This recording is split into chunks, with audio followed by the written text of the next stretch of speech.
Welcome, everybody. We'd like to welcome you to the initial Behind the Stripes podcast at Cowley College. My name is Rama Peroo. I'm the Assistant Athletic Director of Media and Communications, joined by Tiger Athletic Hall of Famer and two-time World Series champ, Dave Burroughs. And very excited to have our first guest on the show will be Cowley College President, Dr. Michelle Schoon. So appreciate you joining us today, Dr. Schoon. Thanks, Rama. Looking forward to it. And Dr. Schoon, for all of those out there, she served as president at Cowley College since March 1st, 2023. She's been at Cowley since 1991 and previously served as the school's vice president of academic affairs. While at Cowley, Dr. Schoon has received an Excellence Award from the National Institute for Staff and Organizational Development, as well as being a recipient of the college's Endowed Chair for Teaching Excellence and Student Learning. Also, the Paul Sterneman Memorial Award for Teaching Excellence. You were also named a Who's Who among American teachers in 2004 and 2007. Dr. Schoon has a Bachelor of Science from Bethany College, a Master's of Curriculum and Instruction from Wichita State University, and an educational doctorate from Southwestern College. So, Dr. Schoon, thank you so much once again. First off, can you tell us a little bit about yourself? Where were you born and raised? Oh, very good. I was actually born in north central Kansas. So if you think about how far we are to Oklahoma, I'm pretty much that distance from Nebraska. So from northern Kansas, actually born in Concordia, Kansas. I always kind of tease some of my Cloud County Community College people that, you know, it's the birthplace of Michelle Schoon. Yes. Concordia is. And basically graduated from Beloit High School. That's where I spent most of my childhood, Beloit High. Excellent. And brothers or sisters? I have 4 sisters, and we're kind of all spread out. And everyone always talks about, gosh, there's 5 girls in one family. What did you guys do? Well, we were kind of spread out about 19 years between the oldest and the youngest. So we weren't really all under the same roof at the same time, which made it a little easier with 5 girls in one household. I can imagine. Were there different activities or hobbies that all 5 of you siblings were involved in growing up? A little bit. So I know my older sisters, they both played softball. So I remember going to their softball games. But I have like 2 older sisters, and then there's me and a sister that are like 17 months apart. And then there's 9 more years with the youngest. So there's like 9 gaps between the first 2, the second 2, and the last one. Gotcha. So, you know, we never really, we enjoy each other now more. We do a lot more. We try to get together once a year around my mom's birthday and try to celebrate just, you know, being sisters together. Mm-hmm. Because we really didn't have that going up. By the time my youngest sister came around, the older ones were already out of the house and married. Gotcha. Yeah. You talked about some of your sisters playing softball. Were there athletic events that you were involved in growing up? I did.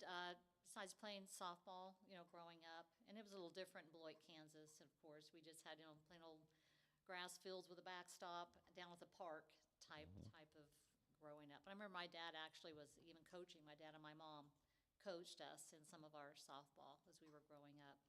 And then playing tennis. I really enjoyed playing tennis. So I took to tennis as well as track when I was in middle school and high school. I actually ran the hurdles and high jumped and threw the discus. And again, there's not too many 5-foot people high jumping or throwing the discus. As a matter of fact, I was probably the shortest discus thrower. Well, pretty impressive, Any though. track meet I went to, I had form, but not a whole lot of leverage with my short arms, I can say. But it was kind of interesting. Well, being a multifaceted athlete, you went on to Bethany College. What led you to Bethany, and did you do any extracurricular activities there at the school? I did. So when I went to Bethany, it's interesting, that wasn't like my first choice. I really wanted to go to Arizona because it looked so nice and warm there. But when you start looking at out-of-state tuition, that just wasn't a very wise choice. So Bethany College is where I went. I had a friend whose sibling went there, and so I thought I'll just go take a look and see what it's like.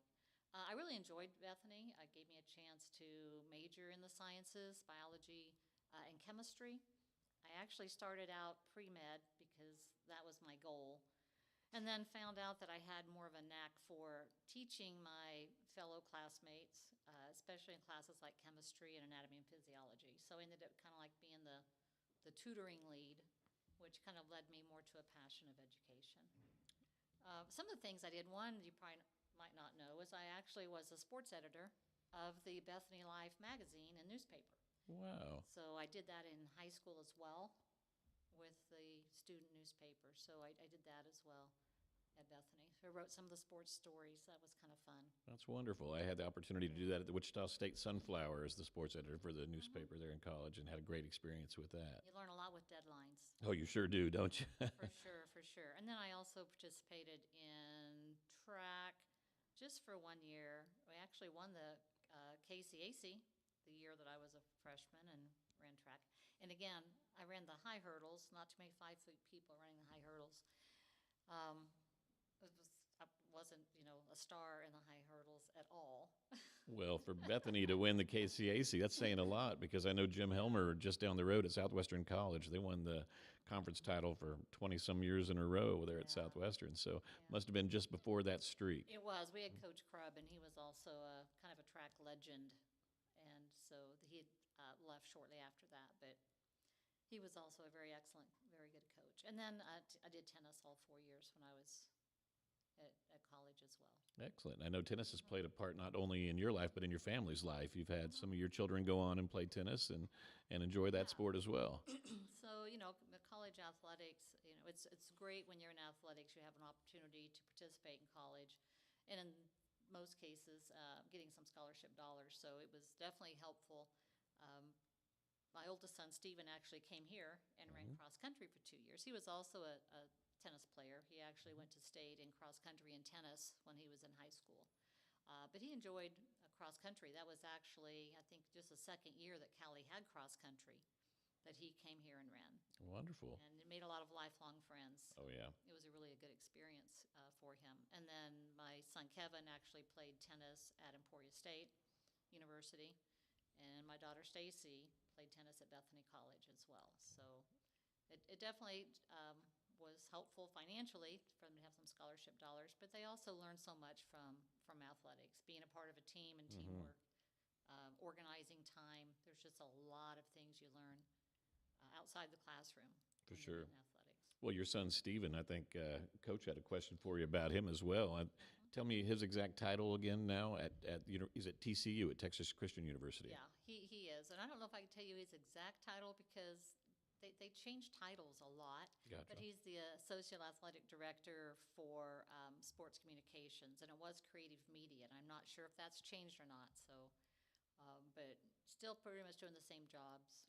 Gotcha. Yeah, Dr. Schoen, thanks for coming on again. But we had a chance to visit with Stephen, a couple months ago, and like the Cowley guy went off and made good. So we were really excited. And I remember when he ran cross country here.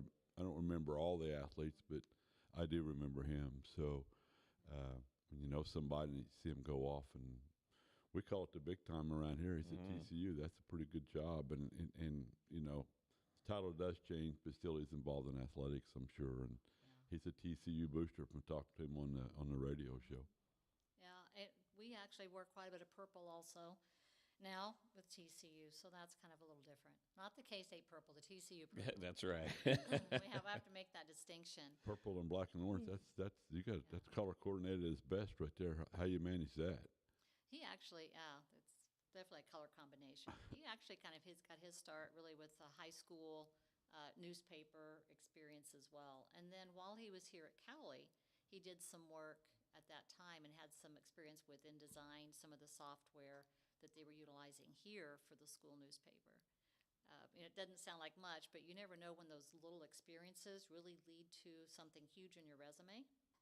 So when he went to KU and they were looking for somebody, he had some of that experience already with sports and with InDesign with some of the software that they utilize there at the University of Kansas.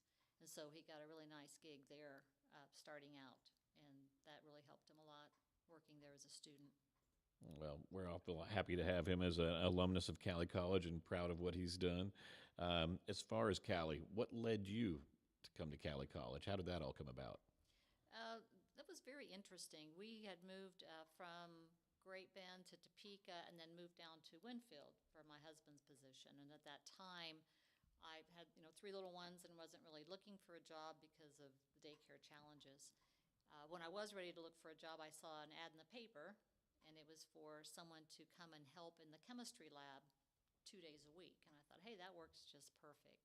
So I started out teaching in the chemistry lab, doing the lab on Tuesdays and Thursdays in the afternoons. And I did that for a year, and then that kind of morphed into some biology classes. And then 2 years after that, a full-time position opened up, and started in a full-time role in 94. So I started as an adjunct in 91, it's a long time ago, and then started in a full-time role in 94.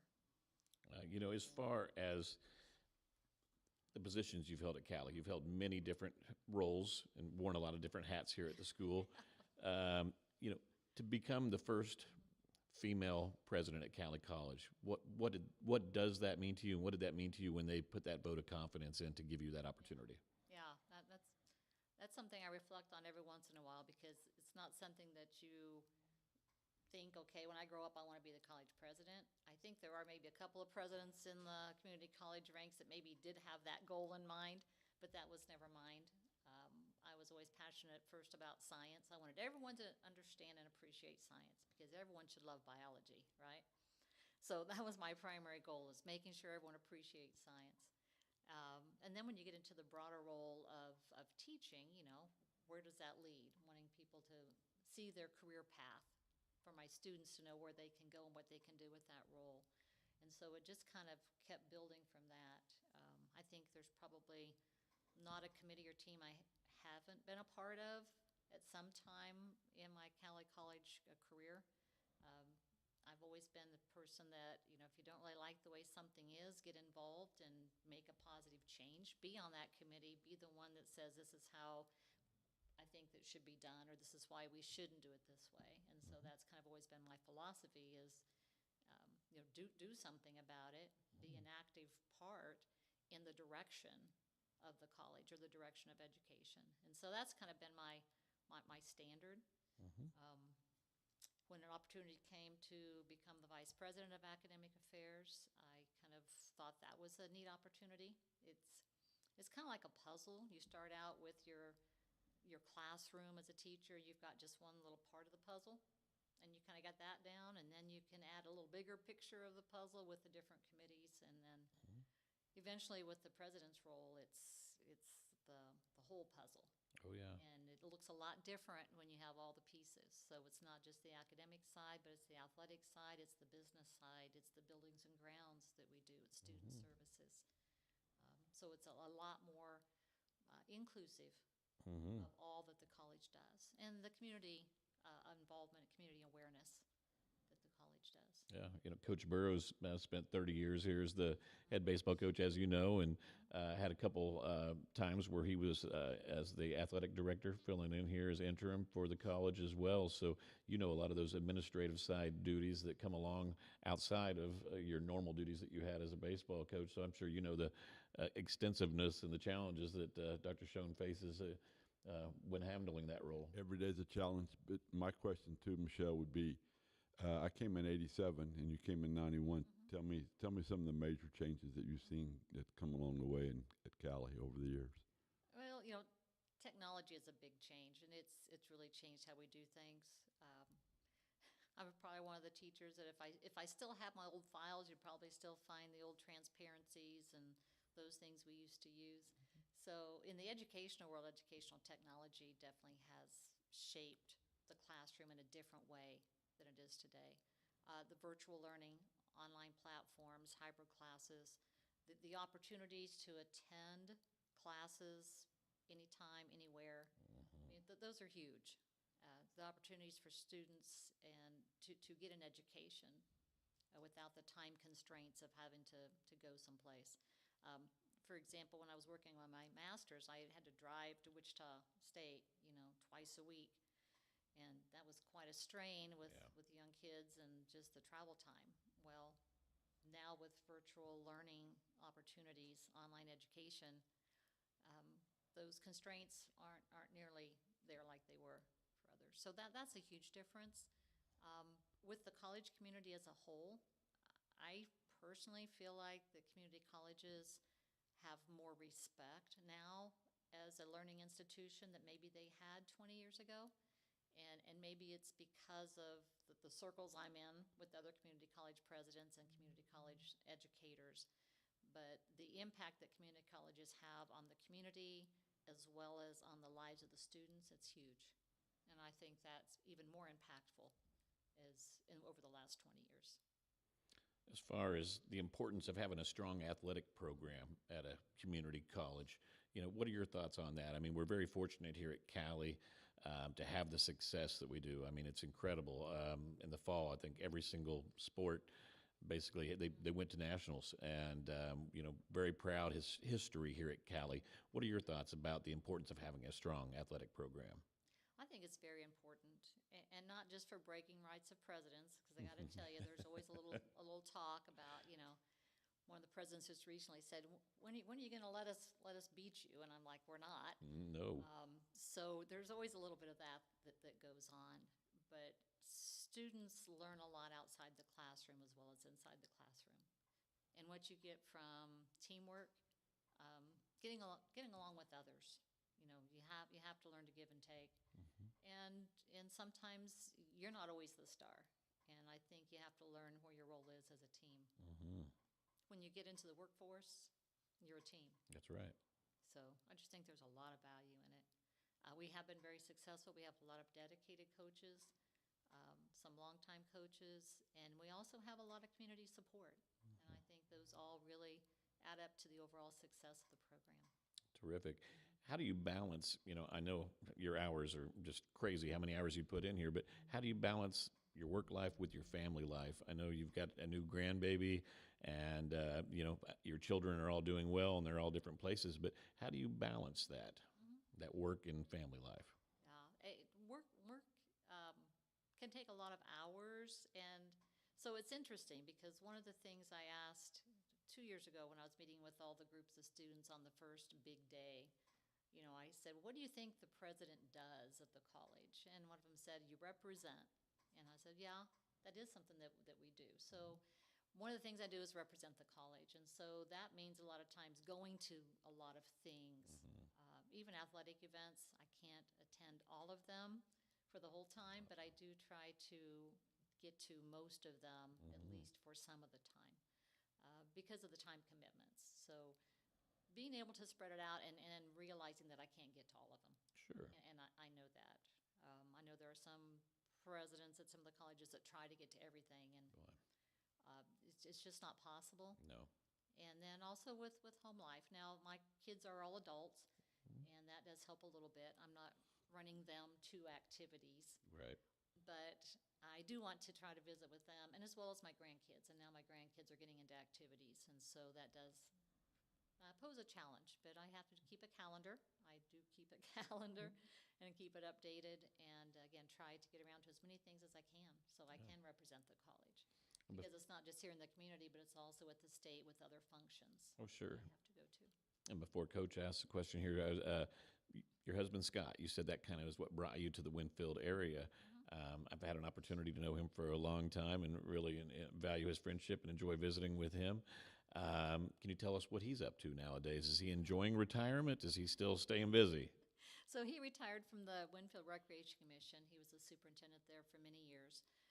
And he has stayed very busy. So he does help out with the Winfield Food Pantry. He helps out with the hospital auxiliary. And just recently, he decided to run for the city commission at Winfield, and he did get elected in that. So Congratulations. he's going to have a busy 4 years as well. Yeah. With his city commission. So very proud of him and the work he's done and the relationships that he's made. But, he's a great guy. He really is. He Yeah, puts up with me. He's a great guy. You better get that in there. You better get that in there. I think the thing about the athletic side of it, as well as the academic side, is the recognition that we have, not only in the state of Kansas, but in the region. I was in Baltimore, it's been 10, 12 years ago, and I was at the airport at 6 o'clock in the morning, and I'm getting ready to get on an airplane. I got a Cowley County baseball T-shirt on, and somebody yells at me from across the airport, like, Cowley County baseball, we've heard of you. But not only the baseball program, but all the athletic department as well as the college. And I think one of the biggest things I've seen in the last 40-some years is just the growth of what we've had from when I first came here. This where we're sitting was a classroom for the art department. Remember Doug Hunter? Yes. And And classrooms were really hard to come by back in those days. This was the classroom building. Yeah, it was the only one. So people don't realize, and I like to get that story out there and share that. Like, this is where we were, and this is where we are now, and just think about where we're going to be in the future. So it's pretty exciting to think about that. It is. But you'd mentioned people seeing your shirts. So we did go down to Texas last week to visit a new grandbaby. And as we were driving through, we stopped to get gas at a Quick Trip in Oklahoma, someplace in Oklahoma City. And as I'm checking out, the person checking me out says, "Oh, Cowley College." Said, "I've had some friends that have gone down to Cowley College to play baseball." And they said, do you go to college there?" And I say, "No, I work there." Okay, thank You go to college there? That's what they ask you? Yeah, I probably said, "Well, thank you." Excellent. Yeah, I started back 30 years ago and haven't left. Yeah. During your time at Cowley, you've seen tremendous growth of the school. What are some of the things you're most proud of that Cowley's accomplished during your time here? Wow. That's a tough one. It's tough when you're still living it to think about the growth and the changes because you see them every day. It's kind of like when you don't see somebody like a child for a year and you say, "Oh my gosh, they've grown." But when you're with them all the time, you don't see the growth because it's gradual. True.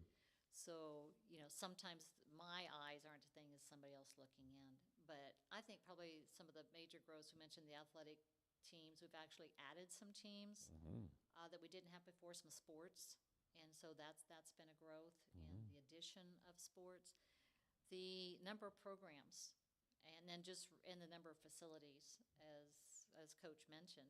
When I started here, this was the main classroom building. So the floor where I taught science was also where they had the social science department as well. So we had 4 different departments in one area, where now we have multiple classroom buildings. So just the expansion of the footprint of the college has been huge.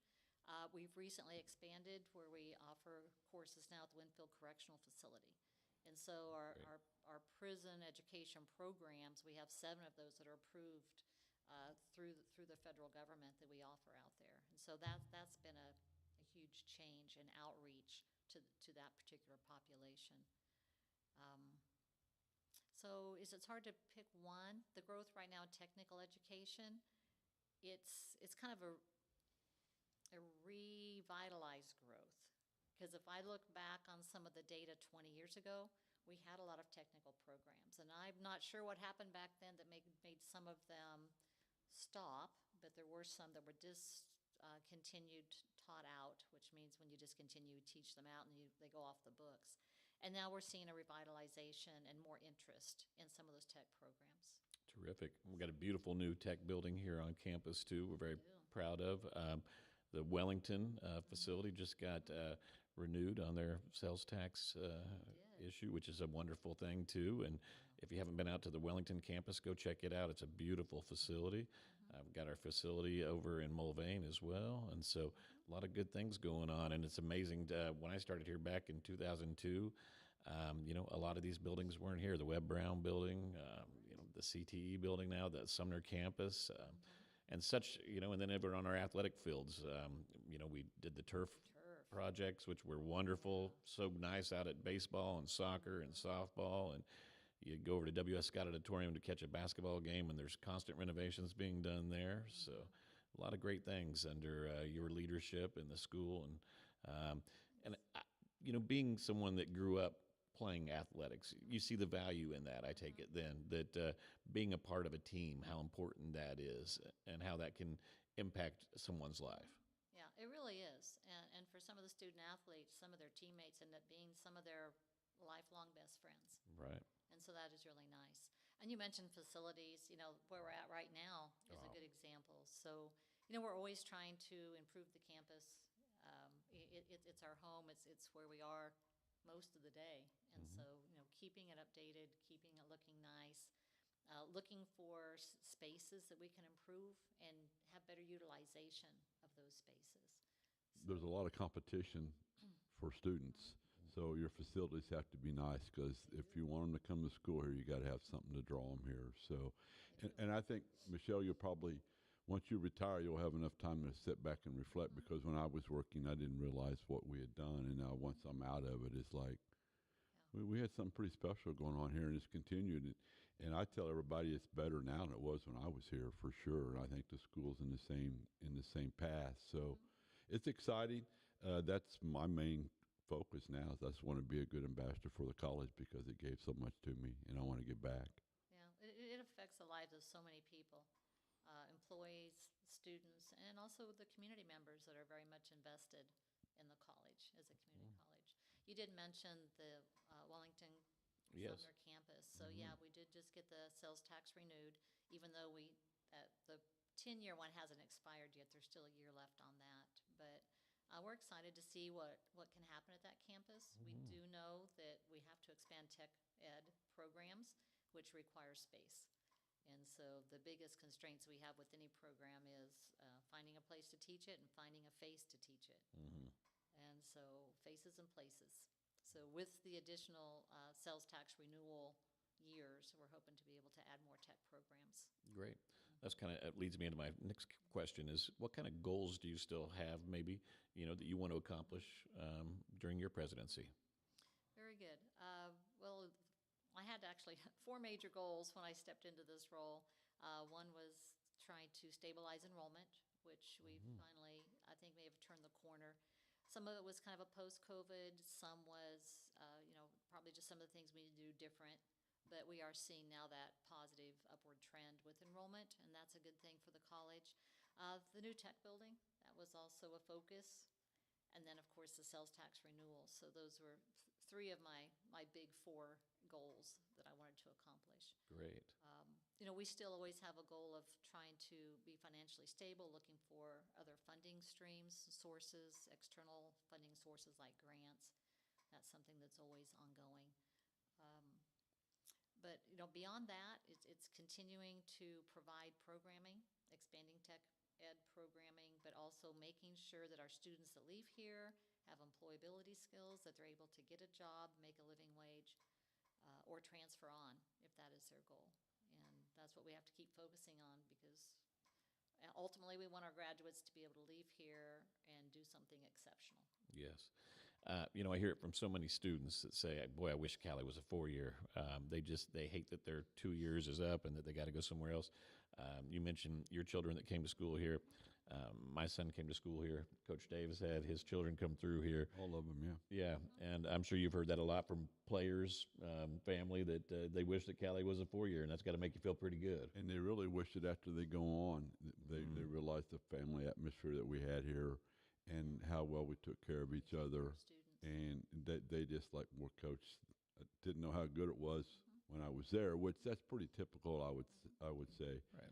But yeah, it's been, like I said, it's been good in my family. Yeah, it's like what Dr. Schoon said. When you're in the moment, you don't really stop and think about all the great not at things all. that are going on around you or things that are happening. You don't, but when you mention that, so one of the things that is up and coming is reduced credit bachelor's degrees. So if you want to talk about academics, so it is something that the Higher Learning Commission now will allow approval for reduced credit bachelor's degrees. So the first one is now at the state level for approval. The community colleges, I was on a task force that I chaired last year that was looking at reduced credit bachelor's degrees for community colleges. So I do think that when you talk about what's the future hold, I do think we will probably see something in that world. They might be more in specific tech areas, probably not just a liberal arts or gen ed degree. But I do think that is something we will see Great. coming up in the future. If I'm a prospective student, coming up out of high school and still unsure on where I would like to attend college, what would you tell a prospective student on why they should maybe consider attending Cowley College? Yeah, well, I've used that spill several times.